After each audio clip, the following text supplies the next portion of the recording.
Is that about where I was? I don't freaking know.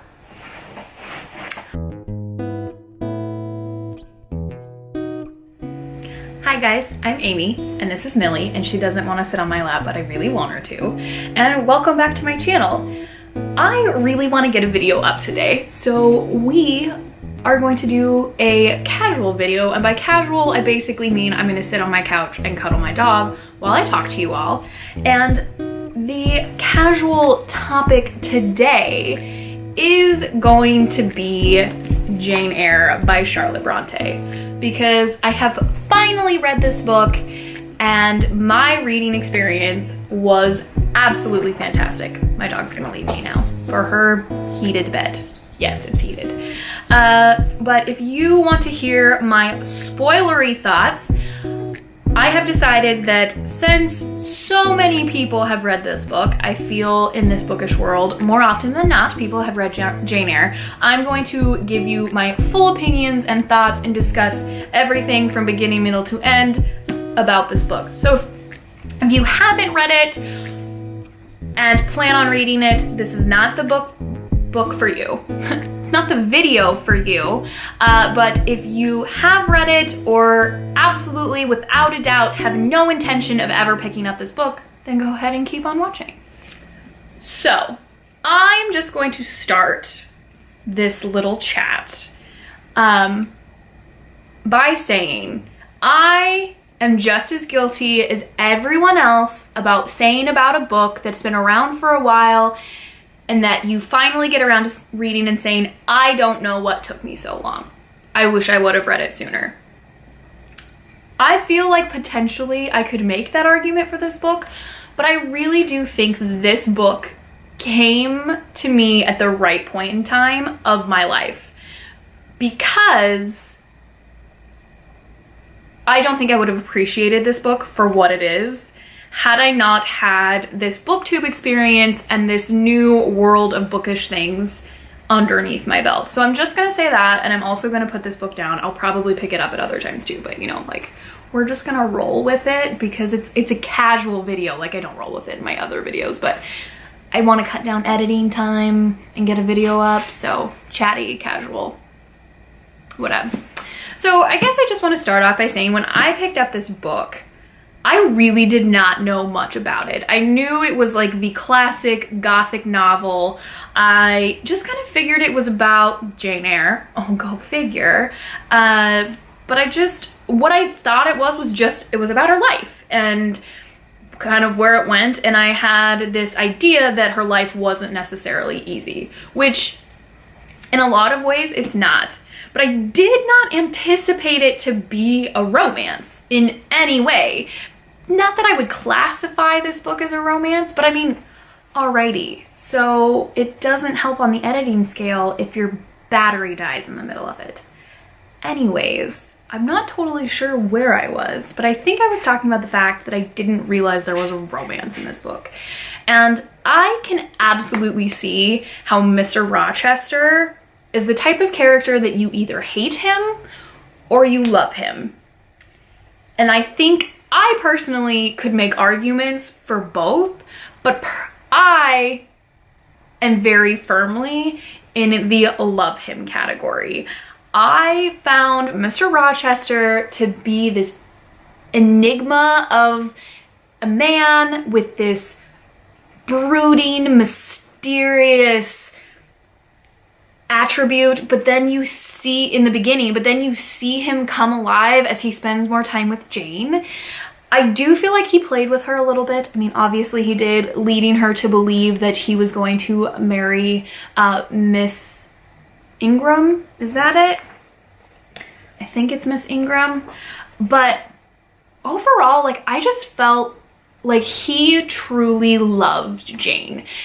I think that there was absolutely no doubt, even a little bit, about the fact that he loved her with his entire being, and it was literally breaking him to be away from her or to not have her. Not that Jane is one to be possessed by someone else, which I think she makes very, very clear. Jane was so refreshing of a character, even to a person, me, who lives in our modern society in which a woman who says you don't own me, nor can you, isn't exactly new or something that a lot of women say today. But I found Jane just so unapologetically Jane, in the sense that she was not going to be trifled with by anyone. She'll play by the rules. She will, you know, stand on her chair when the really, really terrible head of her school, Lowood, is around, because that is what is expected of her, and she doesn't want to make herself more of a scene, or I'm not coming up with the right word, but that's okay.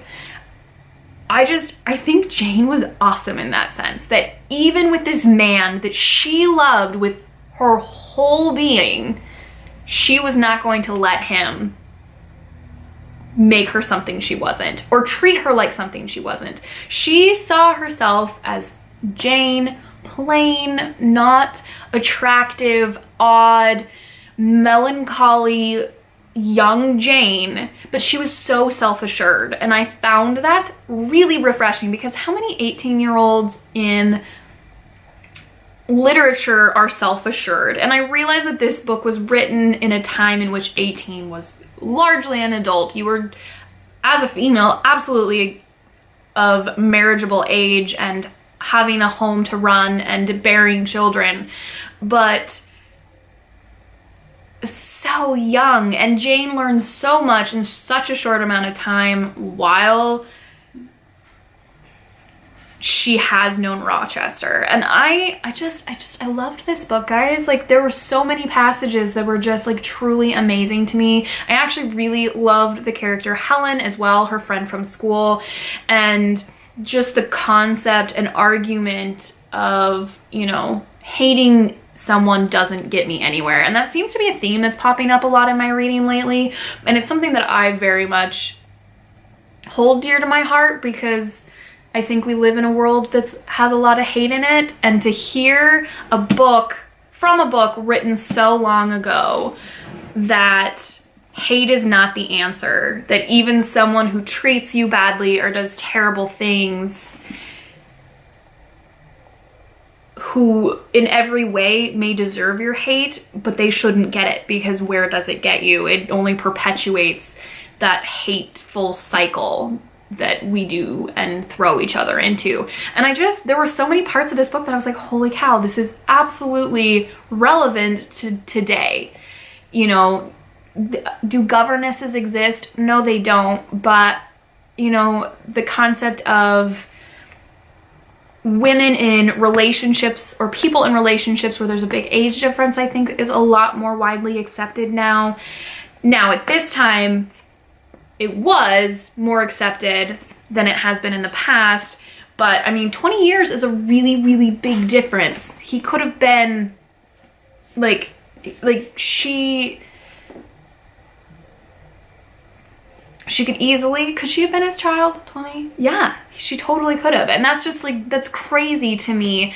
But they approach it in a way that, yes, Rochester treats her like his little bird, and all his little nicknames for her and their little flirtatious bits I found very entertaining. Like, there were some points where when he first, like before they had confessed their love for each other, where he would kind of like start to say my blank, like, and like he'd kind of cut off. I was like, say what is happening? Like, I think at one point I actually wrote in the margin, say what, because you can't tell, but I wrote a lot in this book. I found a lot of material in which to connect with, and this video is already getting very long and chatty, but overall I just found this surprisingly readable. I didn't find it terribly dense. I mean, I think where I found it the most dense was when she was in the moors with Sejan and his sisters, and it just slowed way down, and I didn't necessarily love that, but I know why she did it, because Jane can be the most Jane when she's with Rochester, because they are of the same vein, the same cloth, the same creation. And just this concept of the tree, the great chestnut tree or whatever, and the symbolism of that I found amazing. The foreshadowing that kind of gave you that feeling of, this book is really beautiful. Like, I know why it is so widely loved and revered, and why it has stood the test of time is because at no point in human history do I think that this book would not have related to someone in some way. And just, it's angsty and it's atmospheric, and I really, really loved it. And I'm really excited to read more Charlotte Bronte. And since this video is already 7 minutes long, just on this clip, and I don't know how long I talked on the last one, so we're working on 10 minutes. I just wanted to share with you all that my favorite scene, hands down my favorite scene in this entire book, was when Jane drew her self-portrait and then drew what she perceived and believed Miss Ingram to look like. I just think that completely wrapped up Jane in a nutshell. That she was not going to give in to these feelings, to these weaknesses that she saw in herself regarding Rochester, and she was going to drive home the fact that someone like Miss Ingram she will never compare to. But I think in a lot of ways, the irony of that is that no, she would never compare to Miss Ingram, but that's not what Rochester wanted. He wanted the nitty gritty, he wanted the real, he wanted someone who was not afraid of him or afraid to speak their mind and could get through this tough stuff. I really, truly think that scene is so iconic, and just this concept of how she drew herself in these really harsh, vivid, really garish way, and then she drew this really delicate, perfect lady, and how the way she perceived it was that you wouldn't want to be her, but you would want to be Miss Ingram, where in actuality that's not what happened. So I could go on and on about this book, but I just kind of wanted to share a little bit of my thoughts about it. I didn't want to do a review just because, I mean, how do you review a book that is like this? I think we can discuss it and talk about it and explain why we do or don't like it, but like I don't know how I could review this.